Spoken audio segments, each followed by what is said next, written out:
The big meeting room in space had never seen anything like this before. Rebecca Williams, Earth's ambassador, sat at a huge round table made of some strange alien metal. Across from her sat Admiral Kethval, whose body looked like it was made of living crystal that sparkled and changed colors when he moved.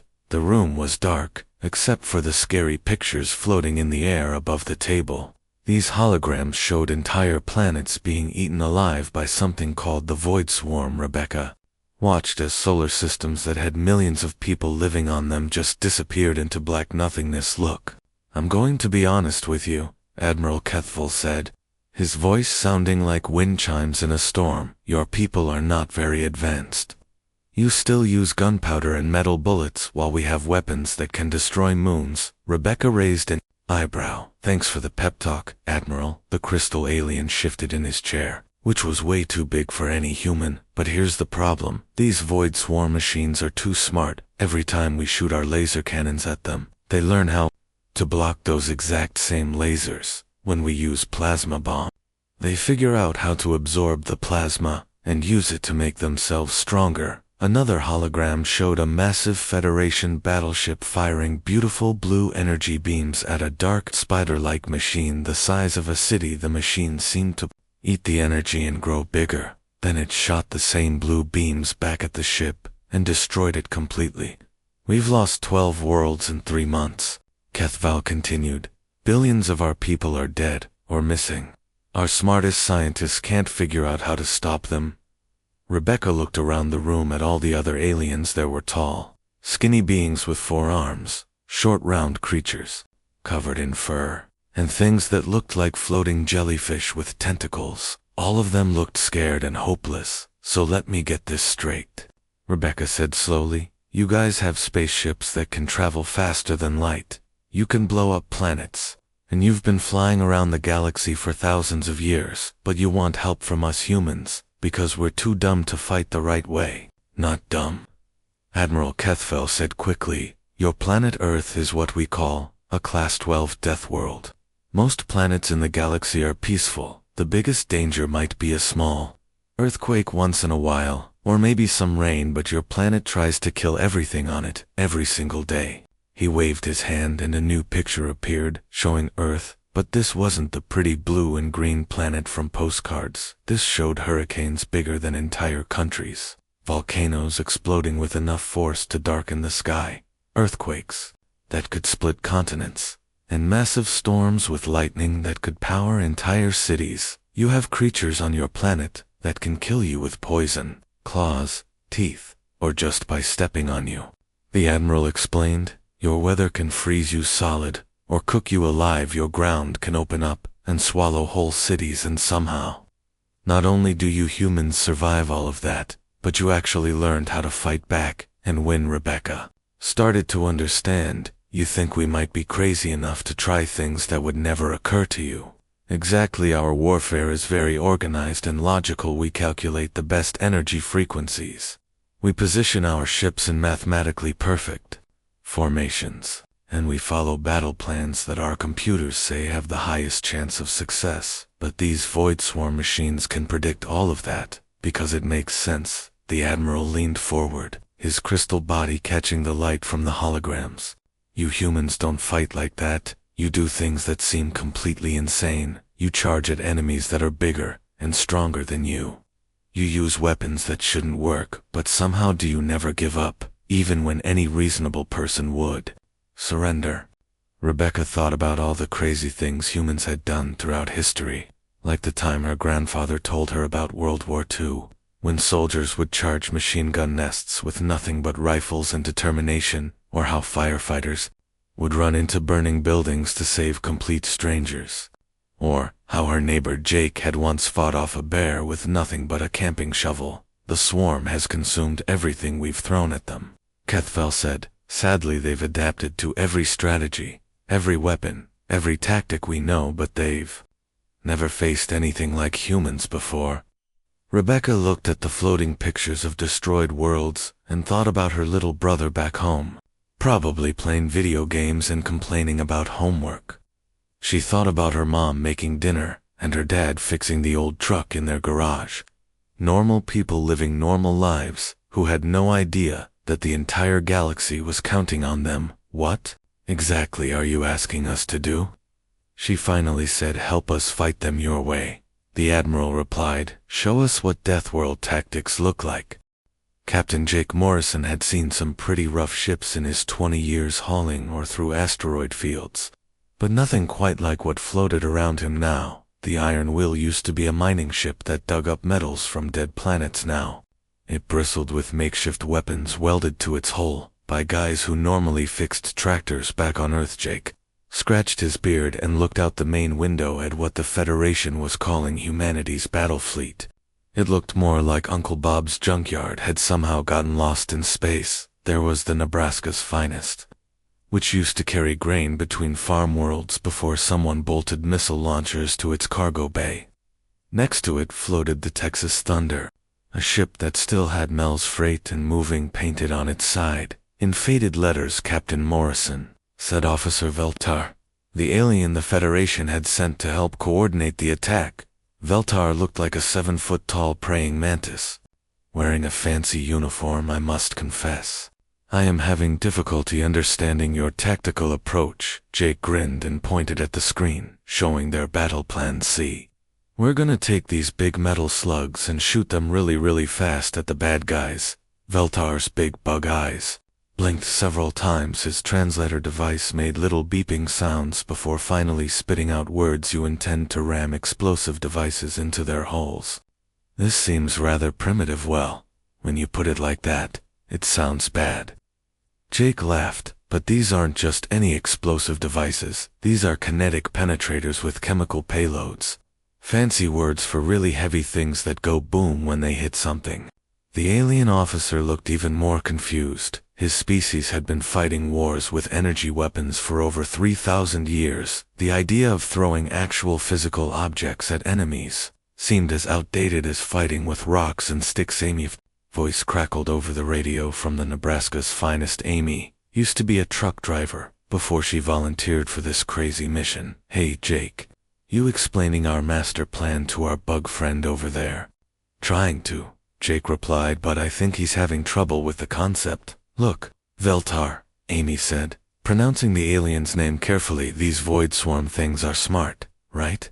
They can adapt to any energy weapon you throw at them, but here's the thing. We're not throwing energy at them. We're throwing chunks of metal that weigh as much as a small building, and we're throwing them at about 30,000 miles per hour. Veltar's translator worked overtime, but surely they will adapt to kinetic weapons as well. How do you adapt to getting hit by a freight train? Asked Tony Rodriguez from the converted garbage hauler. Happy days, I mean. Physics is physics. When something really heavy hits something else really fast, things break. There's no adapting. To that, Jake looked out at the Federation fleet, floating about 50 miles away. Their ships were beautiful, all smooth curves and glowing energy shields that shimmered like soap bubbles in space. They looked like they belonged in a fancy art museum. The human ships looked like they belonged in a demolition derby. The Federation ships are maintaining their distance, reported Lisa Chen from the sensor station. She used to run the radar at a small airport before signing up for this mission. Their energy shields are at full power, and they're charging their plasma cannons. Of course they are. Jake said they're gonna fight these things the same way they always do. Stand back, look pretty, and shoot lasers until something dies. But the human fleet was moving differently. Instead of forming neat battle lines like the Federation ships, they spread out like a pack of wolves getting ready to surround a deer. Each ship moved independently, following no set pattern that the enemy could predict. Iron Will to all human vessels, Jake announced over the com. Remember, we're not here to look impressive. We're here to win. These void swarm machines have been eating the Federation's lunch because they fight fair and predictable. We're about to show them what happens when you pick a fight with people from a planet that's been trying to kill us since the day we learned to walk. The Nebraska's Finest reported, ready, with its railgun loaded with depleted uranium slugs, basically the hardest, heaviest metal humanity could find, shaped into bullets the size of telephone poles.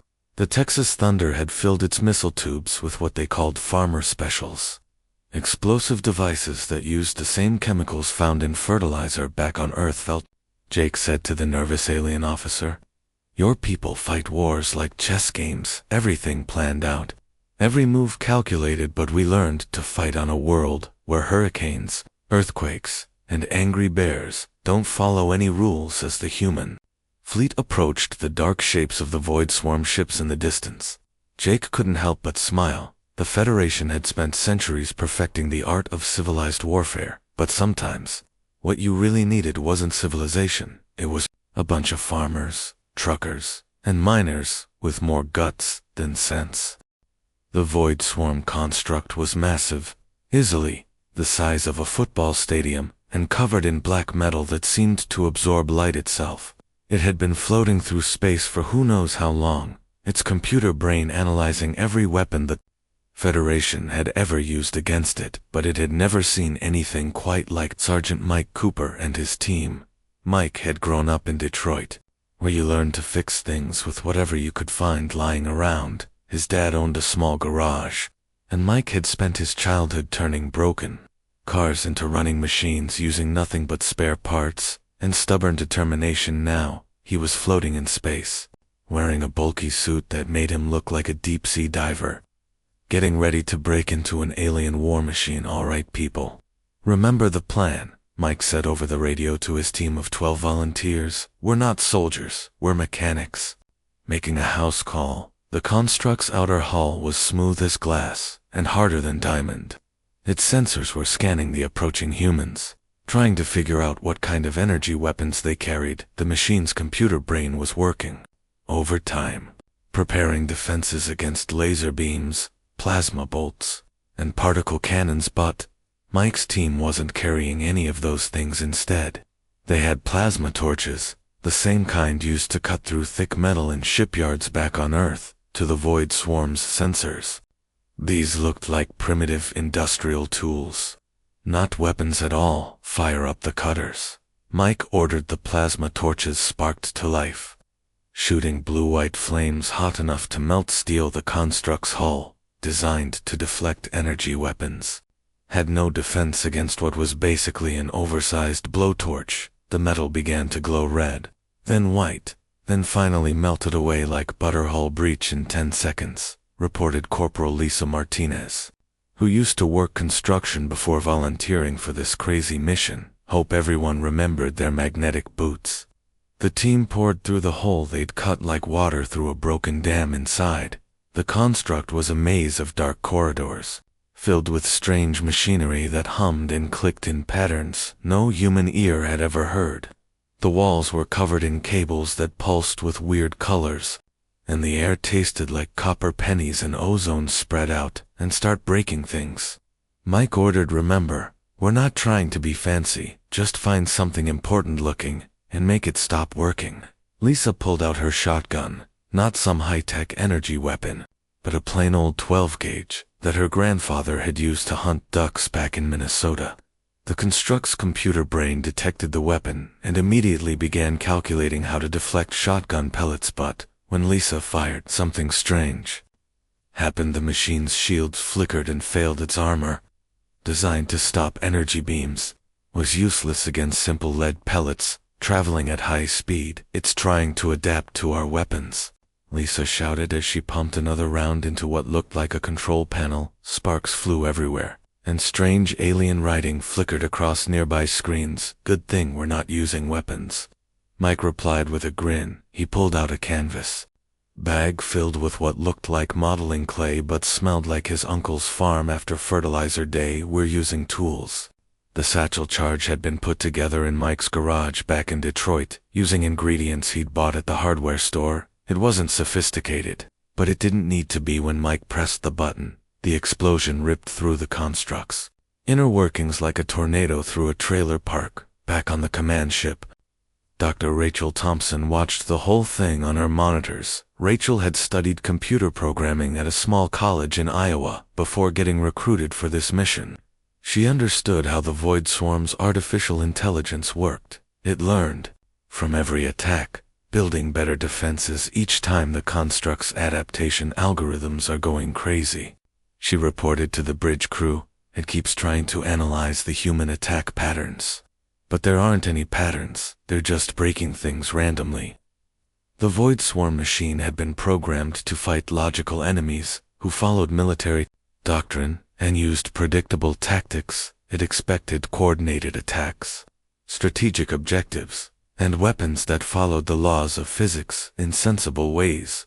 Instead, it got Mike Cooper's team, who were treating the whole thing like a really dangerous home improvement project when they found a corridor blocked by energy barriers. They didn't try to hack the controls or find an alternate route, they just used their plasma torches to cut a new door through the wall. "Look at this," said Tommy Washington, a former electrician from Chicago, pointing at a wall covered in what looked like alien circuit boards. "I bet, if I cross these two wires, something interesting will happen." He didn't bother analyzing the alien technology or trying to understand its purpose. He just grabbed two cables and touched them together half. The lights in the corridor went out, and somewhere in the distance, something made a sound like a giant computer crashing. The construct's AI was having what humans might call a nervous breakdown. It had been built to learn from its enemies and adapt accordingly. But how do you adapt to people who don't follow any rules, don't have any plan, and seem to think that the best way to solve a problem is to hit it with a hammer until it stops being a problem? They're programmed for logical warfare patterns. Rachel explained to the alien observers who were watching in amazement. They expect enemies to behave rationally, to follow some kind of strategy, but humans don't fight logically. We fight like everything's trying to kill us. And on Earth, that was usually true. Humans had learned to survive hurricanes, earthquakes, angry bears, poisonous snakes, and about a million other things that wanted them dead. So, when faced with an impossible situation, they did what came naturally. They improvised, adapted, and kept fighting until either they won or there was nothing left to fight. The Void Swarm construct, for all its advanced technology, had never learned how to deal with that kind of stubborn, illogical determination, and that was going to be its downfall. Staff Sergeant David Park crouched behind a twisted piece of alien machinery, listening to the strange humming sounds echoing through the dark corridors of the Void Swarm Nexus ship to the Federation aliens watching through their cameras. This massive machine was a technological nightmare beyond their understanding to David. It was just another bad neighborhood that needed cleaning up. David had grown up in the roughest part of New Angeles, where you learned to move quietly through dangerous streets and always check around corners before stepping into the open. The gang-controlled blocks of his childhood had taught him lessons that no military academy could match now. Floating inside an alien war machine the size of a small city, those same survival instincts were keeping him alive. "Tommy, you take point," David whispered to the young soldier beside him. "Bobby, watch R6, and remember, these things might be smart, but they've never had to deal with a street fight." The squad moved through the twisting passages like they were navigating back alleys when they came to a corner. David didn't use fancy scanning equipment or high-tech sensors. He pulled out what looked like a soup can with a string attached, a homemade smoke grenade that his buddy Pete had put together using stuff from a camping store. David pulled the pin and tossed it around the corner. Thick gray smoke immediately filled the corridor. The Void Swarm's sensors, designed to detect energy weapons and quantum signatures, went completely blind. Their computer brains had never been programmed to deal with simple chemical smoke. "Move, move, move," David hissed, and his squad rushed through the smoke cloud like they'd done this 1,000 times before. Meanwhile, in another part of the massive ship, engineer Nicole Brady was having the time of her life. Nicole had grown up on a farm in Iowa, where nothing ever worked right and you had to fix everything yourself. Tractors broke down in the middle of harvest season. Irrigation systems failed during droughts, and the old barn's electrical system was held together with electrical tape and prayers. Now, she was staring at alien technology that had the Federation's best scientists completely stumped. These machines used quantum processors and crystalline memory cores that operated on principles that shouldn't even be possible. The alien observers watched through their monitors, expecting Nicole to spend months just trying to understand how the systems worked instead.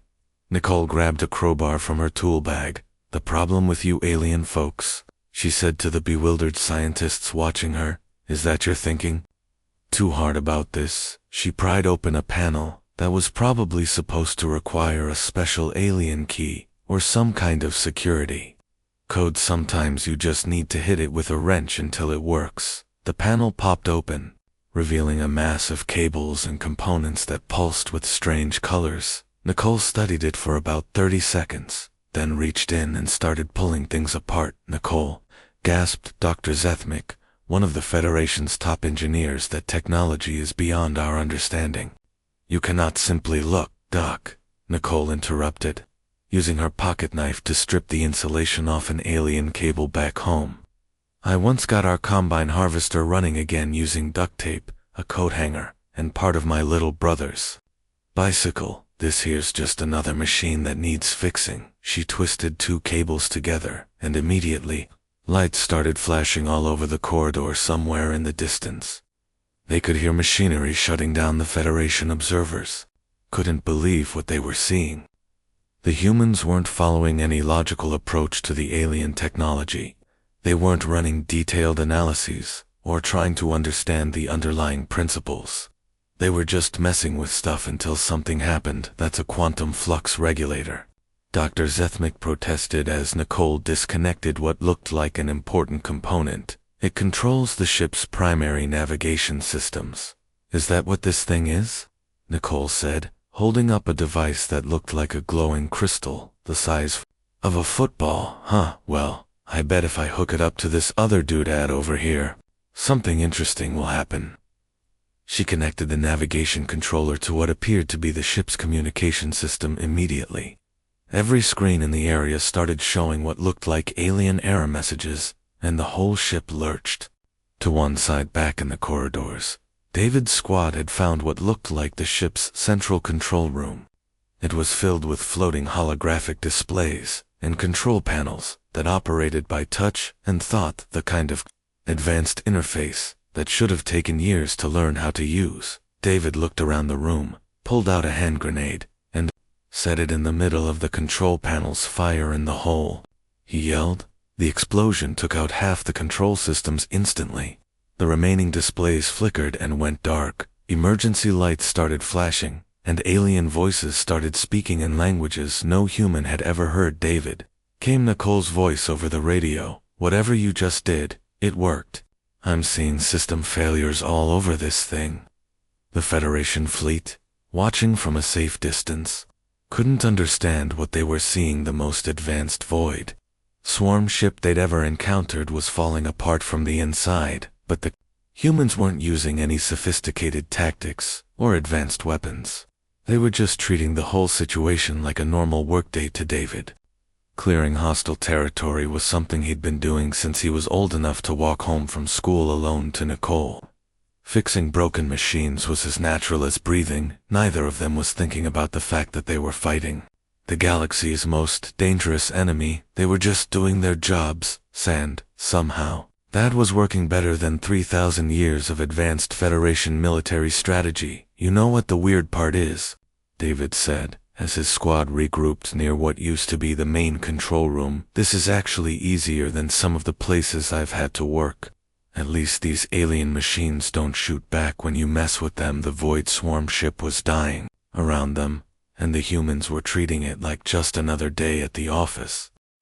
The Federation capital world had never seen anything like the massive shadow that was now blocking out its sun. The void swarm queen ship was bigger than most moons, a twisted mass of black metal and pulsing energy that stretched across the sky.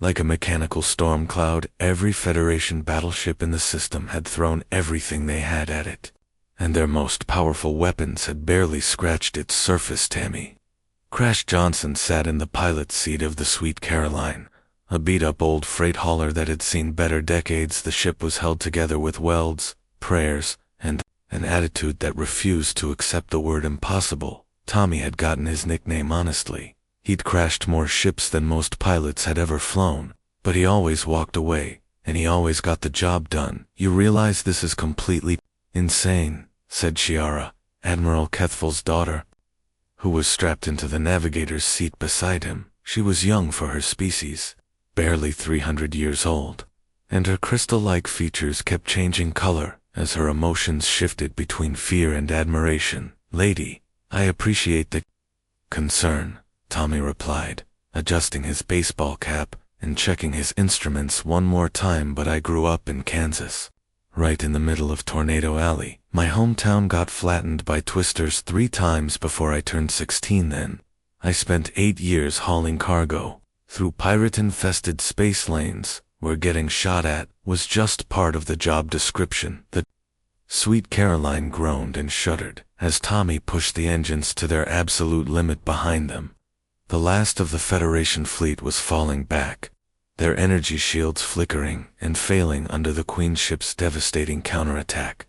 The entire galaxy was watching, and it was all coming down to one crazy human in a ship that should have been scrapped years ago. "The thing about growing up where I did," Tommy continued, threading the needle between 2 massive weapon emplacements that were trying to track their tiny ship, "is that you learn real quick that sometimes the only way out of trouble is straight through it." Shiara watched in amazement as Tommy flew the Sweet Caroline like it was an extension of his own body. The Federation's best pilots needed computer assistance and predictive algorithms just to navigate through normal space. But Tommy was dodging planet-killing energy beams, using nothing but reflexes and what he called good old-fashioned American stubbornness deep in the cargo hold. What used to be Tommy's living quarters had been turned into something that would have made his old physics teacher either very proud or very worried. The improvised antimatter device was basically a really big bomb that had been put together using parts from a dozen different sources. The containment field was held in place by magnets salvaged from a junkyard. The trigger mechanism came from an old mining explosive, and the whole thing was held together with the kind of creative engineering that happened when people who knew how to fix things got desperate. "Sweet Caroline to all Federation ships," Tommy announced over the radio. "Y'all might want to back up a bit. This is gonna get messy." The Queen ship's defenses were incredible energy shields that could deflect the combined firepower of 100 battleships, armor plating that could survive the explosion of a star, and weapons that could crack a planet in half. But all of that sophisticated protection was designed to stop attacks from the outside. Nobody had ever been crazy enough to fly directly into the thing's mouth. Tommy found what looked like an opening in the Queen ship's hull, probably some kind of docking bay or maintenance port. It was heavily defended, surrounded by automated turrets, and protected by force fields that would have stopped any not normal ship cold. But the Sweet Caroline wasn't normal, and neither was Tommy. "Hold on to something," he warned Shiara as he cut the engines and went into a controlled spin that somehow managed to slip them past 3 different defensive systems. "This is the fun part." They punched through the force field like a bullet through tissue paper. The Sweet Caroline's hull started glowing from the heat, and alarms were going off all over the ship. But Tommy just grinned and kept flying deeper into the mechanical nightmare that surrounded them. The Queen ship's interior was like flying through the digestive system of a mechanical god. Corridors the size of subway tunnels twisted in directions that hurt to look at, filled with machinery that pulsed with unnatural light, and somewhere in the heart of it all was the core, the brain that controlled this entire nightmare there. Shiara pointed at a massive chamber ahead of them. "That's got to be the central processing unit." Tommy nodded and reached for the manual trigger. The antimatter device was armed and ready. One push of a button, and the Sweet Caroline would become the brightest star in the sky for about half a second. "Tell them back home," Tommy said, his voice calm despite everything, "that when the galaxy needed heroes, Earth sent plumbers, farmers, and mechanics with attitude problems." He pushed the button. Explosions started small, just a tiny point of light in the darkness. Then it grew and grew and grew, until it was brighter than the sun and hotter than the surface of a star. The Queen ship's entire core section simply ceased to exist, replaced by a ball of pure energy that tore through the massive vessel like fire, through paper across all radio frequencies, Tommy's final transmission echoed from Earth. With love, the Queenship, for all its incredible power and advanced technology, had one fatal flaw. It had never encountered anyone crazy enough to fly directly into its heart and blow it up from the inside. The entire massive structure began falling apart, huge chunks of metal spinning off into space as secondary explosions rippled through its hull. The remaining Void Swarm ships, suddenly cut off from their queen's controlling intelligence, simply stopped fighting, like a hive of bees that had lost their queen. They drifted aimlessly for a moment, then turned and fled back into the dark spaces between the stars. The galaxy was safe, saved not by the most advanced civilization or the most powerful weapons, but by a freight pilot from Kansas who had never learned that some things were supposed to be impossible. And, in the years that followed, when alien children asked their parents about the Great War, they were told about the humans from the Death World, called Earth, the crazy species that looked at the impossible and said, "Hold my beer."